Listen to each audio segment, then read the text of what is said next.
Bom dia, senhores. Hoje nós iremos falar sobre o incrível mangá de Berserk. Um mangá trevoso, um mangá violento, um mangá com um protagonista mais foda que você vai ver. Um mangá com um protagonista cego, o protagonista que não tem um braço, o protagonista que tem uma espada maior que ele, que sai matando demônios. Hoje nós iremos falar sobre Berserk, o mangá de Kentaro Miura.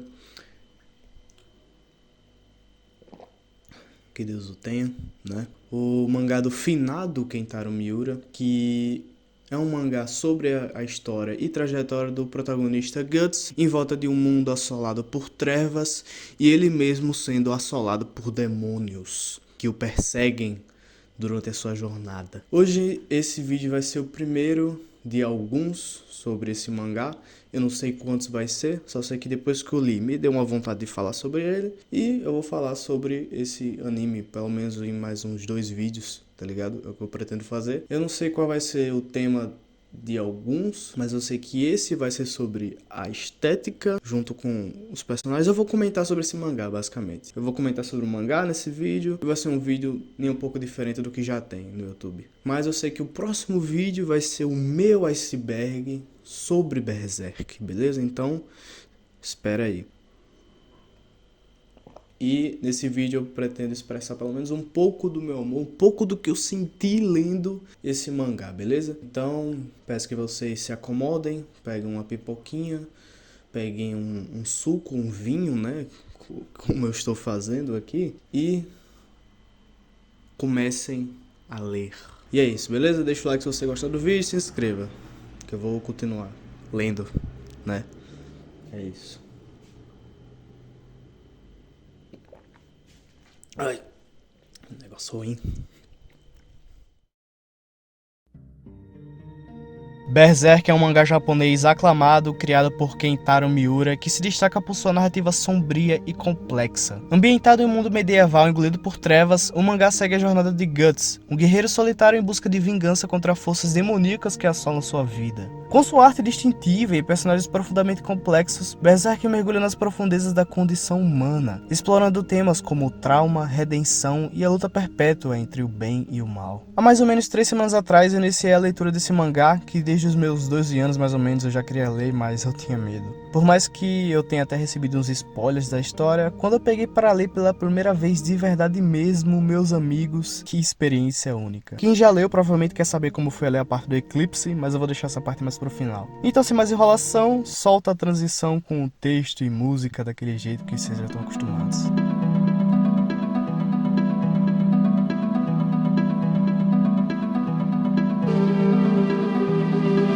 Falando de estilização de personagem, logo no começo do mangá nós já somos bombardeados com uma cena de peripécias, mas a mulher que nosso prota tá macetando logo se mostra ser um demônio, achando até que tinha pegado ele, mas ele que pegou ela. Isso são só as primeiras cenas do mangá, então de cara o escritor quis nos indicar que sua história não vai ser mais uma. De primeira podemos notar como a arte do monstro é grotesca, porém muito detalhada. Ele não se prende em um monstro de design genérico e sim algo mais marcante por ser literalmente bizarro. Ao longo da história nós somos bombardeados com muita nudez e até um certo gore, já que boa parte dos personagens de Berserk são lunáticos, inclusive o próprio protagonista. E muitos de seus vilões ou os demônios que o Guts passa a peixeira possuem de início uma caracterização humana, porém não existe nenhuma humanidade em seus olhares. E é engraçado como atualmente na obra nós já estamos meio que acostumados a ver um monte de demônios e bichos bizarros, sendo que no começo da história, mais especificamente nos capítulos negativos, é algo muito incomum que chega até a ser um certo desconforto. Essa é com certeza a palavra que define esses capítulos que vem antes da história do Bando do Falcão. Desconforto juntamente com curiosidade. Não queria falar o óbvio aqui, mas já que eu estou literalmente falando sobre a estética propriamente dita, não posso esquecer de mencionar como esse mangá é lindo. O Miura sempre demorou para lançar os seus volumes, pois ele queria caprichar 100% nos seus capítulos. Por isso, até a cena mais bizarra desse mangá é muito detalhada. Isso com certeza é muito importante, pois ele quis contar a sua história sinistra e perturbadora, destacando como ela vai muito além de gore, violência e nudez, mas sim uma obra de arte a cada capítulo, com muitos personagens complexos e motivações que dividem opiniões. No exato momento que eu estou fazendo essa parte do roteiro, eu literalmente acabei de terminar o mangá. Lógico, a história dele não acabou ainda, a equipe e a organização por trás dessa história estão se esforçando muito para continuar o mangá do finado Kentaro Miura sem interferir no seu pensamento. Falando sobre os personagens do mangá e como eles são bastante profundos e muito complexos, podemos enxergar como o desenvolvimento deles é constante. A cada capítulo, um personagem principal se desenvolve um pouco mais. Lógico, alguns deram uma certa estagnada, como o Sérpico, por exemplo, mas os outros estão em constante trajetória. Não tem como começar de uma forma melhor sem citar o próprio Guts. O nosso querido protagonista meio que sempre sofreu em sua vida. Nasceu de uma mulher que estava para morrer, não teve pai, a sua única figura paterna, podemos assim dizer, foi o tal do Gambino, mas ele vendeu o Guts para um tarado dos mercenários que fez... Pois é. Após isso, nós vemos um Guts completamente em choque, principalmente por descobrir a informação de que sua figura paterna o vendeu. Mais pra frente, quando ele mata o Gambino e segue seu rumo sozinho, vemos como ele é um adolescente rebelde, teimoso e estressado. Ninguém poderia sequer encostar nele pelo trauma que ele sofreu. Digamos até que ele foi consumido por uma certa ignorância. Esse trauma se sucede quando ele tem relações com a casca, onde por um momento ele tem uma alucinação do que lhe aconteceu. Mas com certeza o que termina de lascar com tudo o psicológico do nosso protagonista é o Eclipse. Após ele, o Guts é consumido por ódio e vingança e o principal, ele se torna sedento por sangue, alguém sádico, logicamente mirando tudo isso aos demônios que ele estava caçando. Podemos até notar uma falta de humanidade em seu olhar nessa cena onde ele está queimando a falsa ilha de Elfos. O cara fica com um olhar de psico que se qualquer demônio esbarrar com ele deveria temer pela sua própria vida. Obviamente, ao longo da história ele dá uma acalmada nessa personalidade sádica, pois ele tem que proteger a debilitada casca e ao longo da sua jornada para protegê-la, ele encontra diversas outras pessoas que se juntam a ele com ela,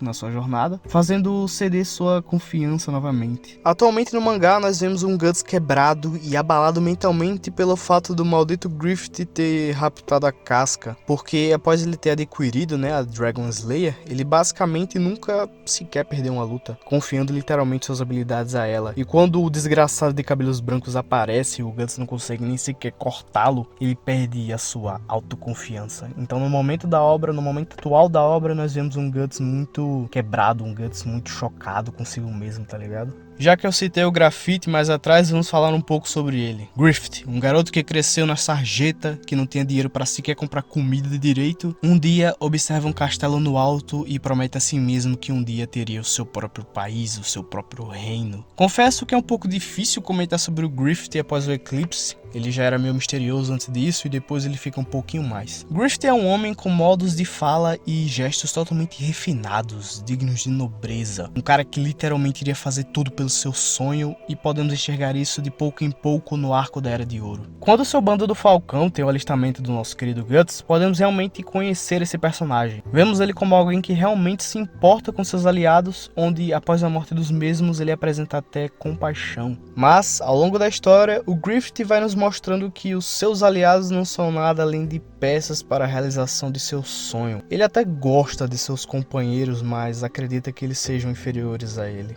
Um arco muito interessante é quando o Griffith é envenenado pela rainha de Midland, por motivos políticos. E antes disso, quando ele descobre que um dos ministros queria sua ruína, ele sequestra sua filha para que ele esteja às suas ordens. E com isso, após sobreviver ao envenenamento, ele pede para que esse ministro reúna todos os membros do tribunal em uma torre, inclusive a rainha de Midland, para no fim matar todos eles queimados vivos. Depois ele ainda pede pro Guts matar os sequestradores da filha do ministro. E o foda não é isso, e sim o questionamento dele mesmo sobre se ele é ou não é cruel. Ele pergunta pro Guts se ele é uma pessoa cruel, ou seja, seus esquemas imorais e seus métodos improváveis muitas vezes causam um certo abalo em seu ego, mesmo que ele esteja fazendo tudo isso pelo seu sonho. É literalmente o momento em que ele se pergunta se ele está indo longe demais pelo seu sonho. Mas tudo desmorona quando o Guts decide sair do bando. Quando o Griffith é notificado disso, logo se encontra com ele e os dois travam a sua batalha. Pois se ele não vai ter o Guts, ninguém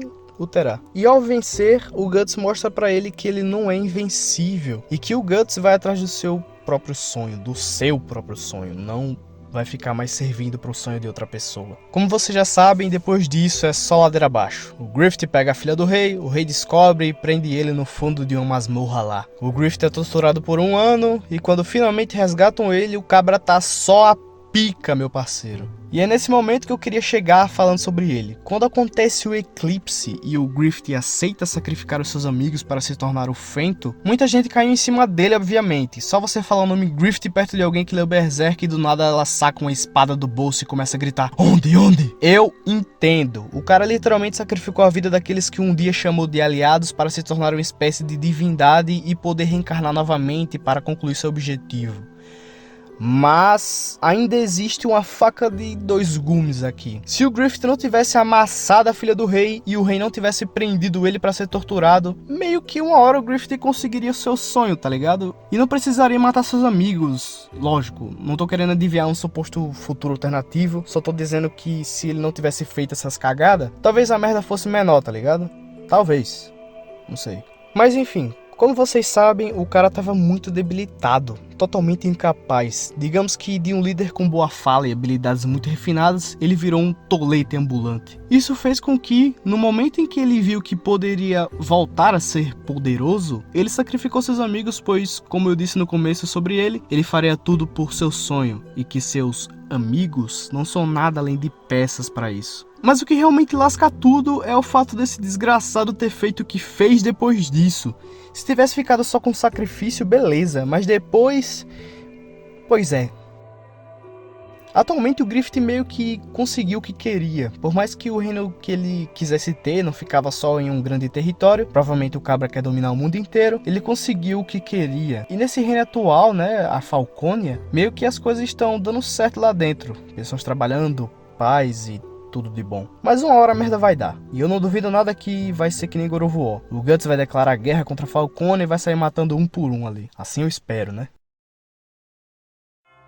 Uma personagem que eu considero de certa forma complexa é a Farnese, velho. Ela basicamente teve um desenvolvimento muito improvável. Saiu de uma servente de Deus, que era capitã de um exército santo, praticamente sadomasoquista, pra uma maga, tá ligado? É foda. Uma menção honrosa que eu queria fazer é o Skull Knight, que é um dos personagens complexos também, que ele só aparece em certos momentos. A única história que nós conhecemos dele até o momento é que ele era um rei que provavelmente tinha uma paixão em outra mulher que não era a rainha. Aconteceu alguma merda e ele fez um sacrifício também. Ele foi até que um personagem muito importante, pois ele que salvou o Guts da merda toda que estava acontecendo no Eclipse. E depois ele só ficava soltando várias profecias e os caramba pro Guts. Mas mano, o que torna esse personagem interessante, além do seu design, é o fato dele ser muito misterioso e dele também ter usado a armadura Berserker que o Guts usa atualmente. Outra menção honrosa que eu queria fazer é o Nosferatu Zod. Também é um personagem complexo. A gente não sabe ao certo as motivações dele. A única coisa que a gente sabe é que ele quer travar uma batalha, tipo, uma batalha foda, uma batalha que, né, não sei, uma batalha com um oponente digno mesmo, tá ligado? E a gente não sabe nem ao certo se ele realmente tá no lado do Griffith. Eu acho que no momento ele tá ajudando o Griffith e tal, mas uma hora ele vai se virar contra ele pra ficar ao lado do Guts, pra matarem o Griffith, e depois ele vai lutar contra o Guts sozinho, eu não sei. O Nosferatu Zod é um pouco misterioso pra mim, tá ligado? Berserk toca em certos temas polêmicos durante a sua série. Um deles que foi bastante explorado foi o fanatismo religioso. No arco da convicção, que é onde tem o Mosgos e seus torturadores, eles exploraram muito esse lance dos ardorosos seguidores de Deus. Mosgos é o maior exemplo disso com certeza. O cara mata e tortura qualquer um que ele acredita ser herege. E se não é isso, ele começa a punir os pecadores com esquemas de tortura bizarros. E o que é mais interessante e, de certa forma, bem triste, é o fato de que esses tipos de atrocidades realmente aconteciam pelo fanatismo religioso da Idade Média. No século XIV, estava acontecendo a infeliz peste negra, né, mano? E muitos religiosos consideraram aquilo como um castigo divino. E nesse contexto, o fanatismo religioso e o desespero criaram práticas religiosas desmedidas, como a criação dos flagelados, o aparecimento de novas ideologias cristãs, heresias, realização de procissões e a própria perseguição a pessoas inocentes consideradas pecadoras e até mesmo o assassinato de todos os que, porventura, fossem considerados, por algum motivo, responsáveis pela peste negra. E eu acredito que o Berserk soube representar bem até onde as pessoas podem ir pelos seus ideais religiosos e quantas pessoas morrem por causa deles. Por se passar na Idade Média, Berserk faz questão de nos mostrar o lado bizarro e grotesco que foi essa época. Fora o fanatismo religioso, nessa época aconteciam diversas vendas infantis para cunho sexual, onde o nosso próprio protagonista sofreu com isso, tá ligado? E indo além, ele toca em pontos que envolvem incesto, como o caso do rei ser apaixonado pela própria filha. Que bagulho bizarro, moleque!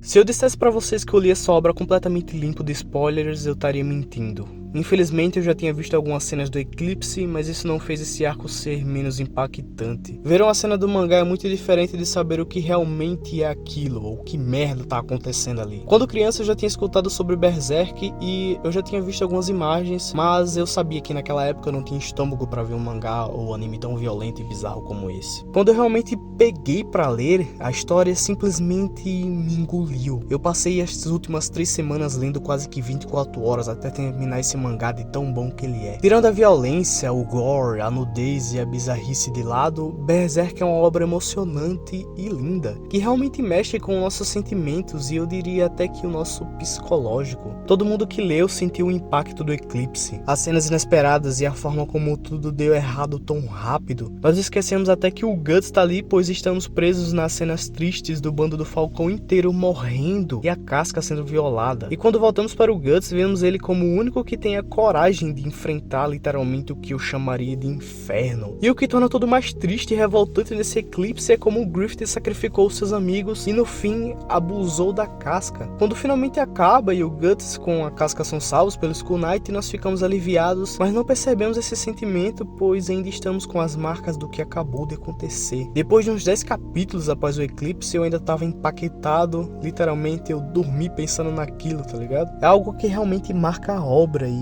com certeza definiu ela, já que atualmente essa história é referência quando o assunto é mangá medieval. Hoje em dia existe uma comunidade inteira que é apaixonada por esse mangá e que reconhece o tamanho da arte que é Berserk. Essa parte do vídeo é dedicada à memória de Kentaro Miura, que no dia 6 de maio de 2021 faleceu aos 54 anos devido a uma dissecação da aorta.